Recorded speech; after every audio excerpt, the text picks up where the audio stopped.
Assalomu alaykum hammaga. Bugun bir nechta paralarni keyingi hafta uchun ideyalarni qarab chiqamiz. Birinchi Golddan boshlaymiz. USD bir kunlikda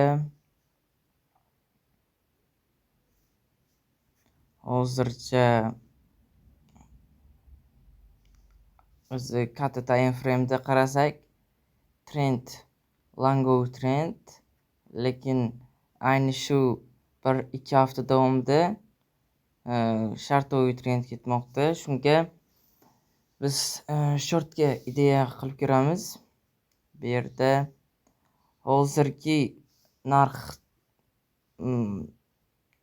joydan ko'p kuzatilgan narxning qaytishi aynan ana shu zonadan ko'p qaytgan narx. Shuni ham muhim nima deb olsak bo'ladi. Keyin 4 soatlikka qarasak, 4 soatlikka Fiboga ideya qilishimiz mumkin. Demak,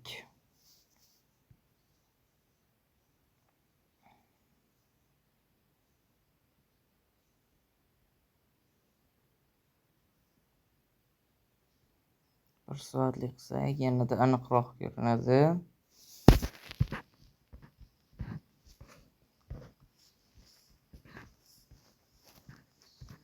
Shu keyingi hafta dushanba kuni o'zida Fiboda ishlab olish mumkin. Bu shu bitta ideya bo'ldi.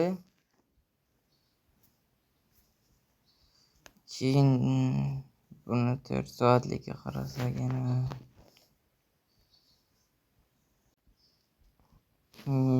gold uchun shu ideyalar shu. Keyingi para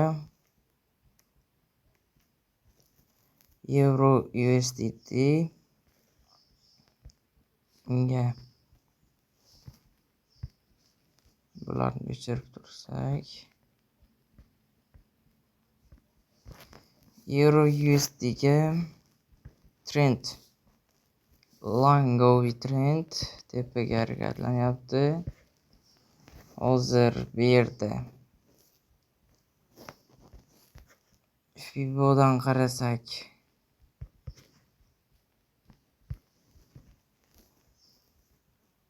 keyingi dushanbadan narx Fibo darajalariga shu yerdan kelib ketishi mumkin. Bu yerdan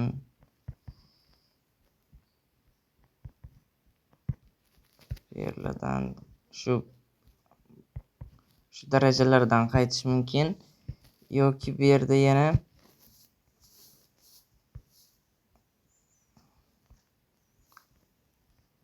shu dushanbani o'zida 1 soatlikda ishlab olish mumkin.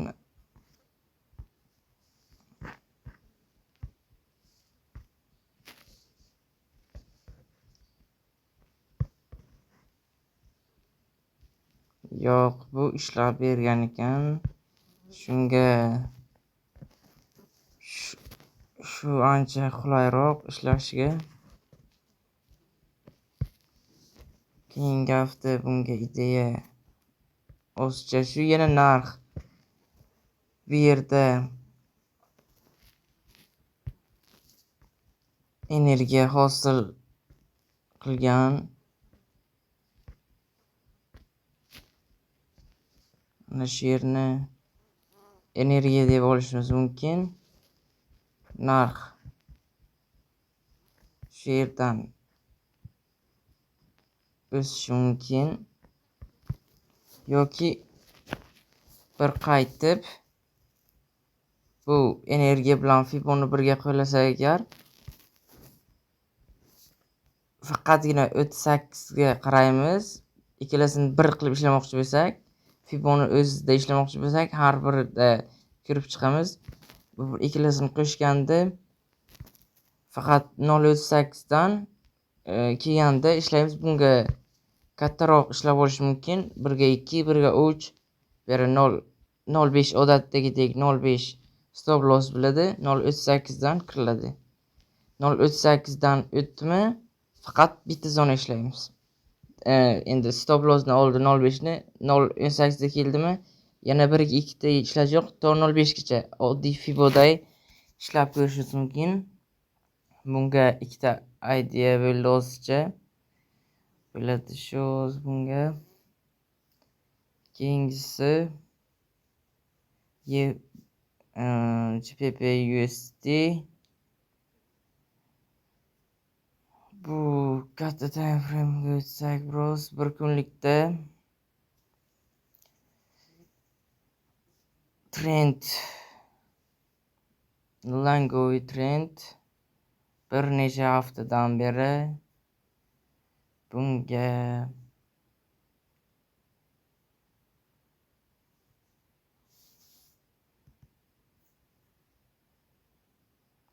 soatlikka o'tsak, bunga ham Fibodan ko'rishimiz mumkin.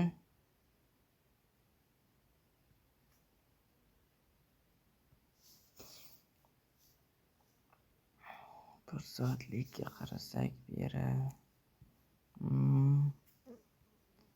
Fiboni darajalarida kutib olishingiz mumkin. Keyin 1 soatlikka bitta qarab ko'rsak,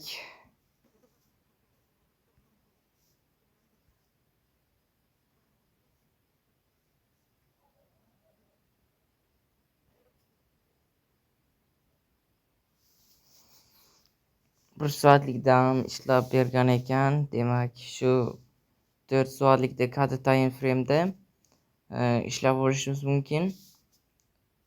Keyin bu ham energiya hosil qilgan shu yera 0.38 ga kelib bu ham ishlashi mumkin. Bu yerdan olsak shu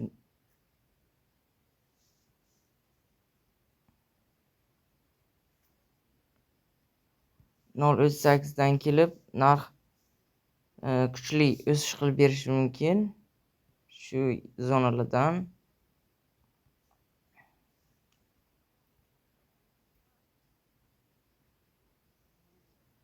Bir kunlikka o'tsak,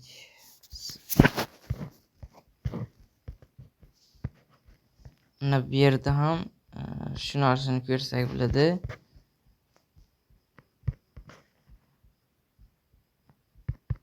Narx kelgan bu yerda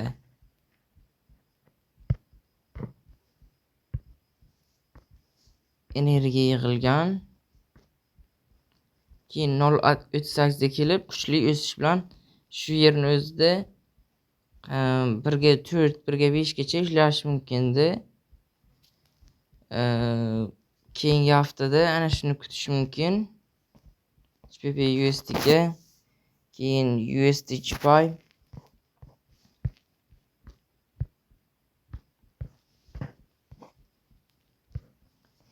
Buni trend katta time frame'larga olsak, trend shartoviy, lekin shu bir necha haftalardan beri longga trend o'zgaryapti.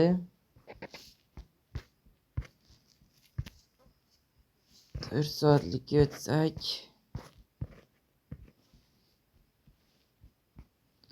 to'rt soatlikka hech narsa yo'q.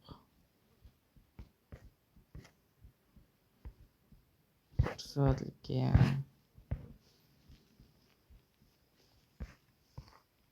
hech narsa yo'q hozircha. Bunga Fibonacci ishlab bergan. Hozircha buni keyingi hafta qanday yurib berishini ko'rish kerak.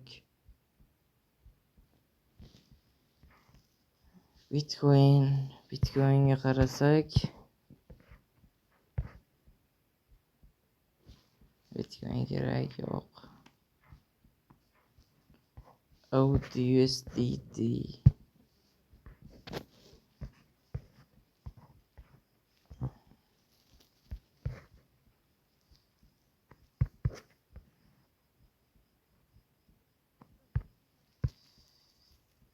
To'rt soatlikka qarasak Audi USDTni. Buni 0.8 zonasiga kelishini kutish mumkin. Fibo zonalaridan ishlab olish mumkin. 0.8 0.5 ishini tipi olguncha 1 soatlik o'tsak hozircha shu. Bunda Fibonacci'da ko'rish kerak. Outcut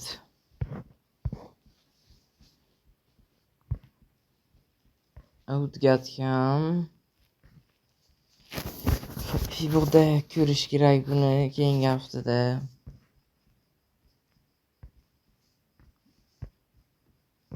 Shu dushanba kuni o'zidayoq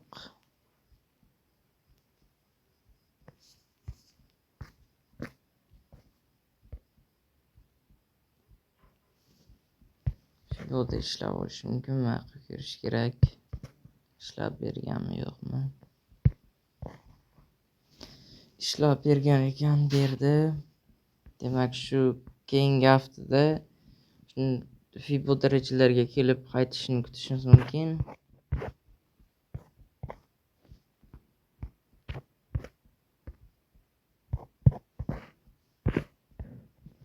Hozircha Out NZD kronikda yo'q hech narsa. Hozircha 4 soatlik yo'q. 1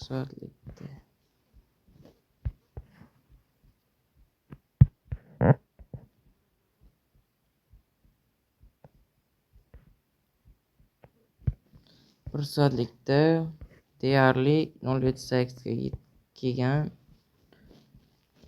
Demak, Fibo'da kutib olsak bo'ladi buni ham. Shortga ideya dushanbani o'zida ishlab berish kerak.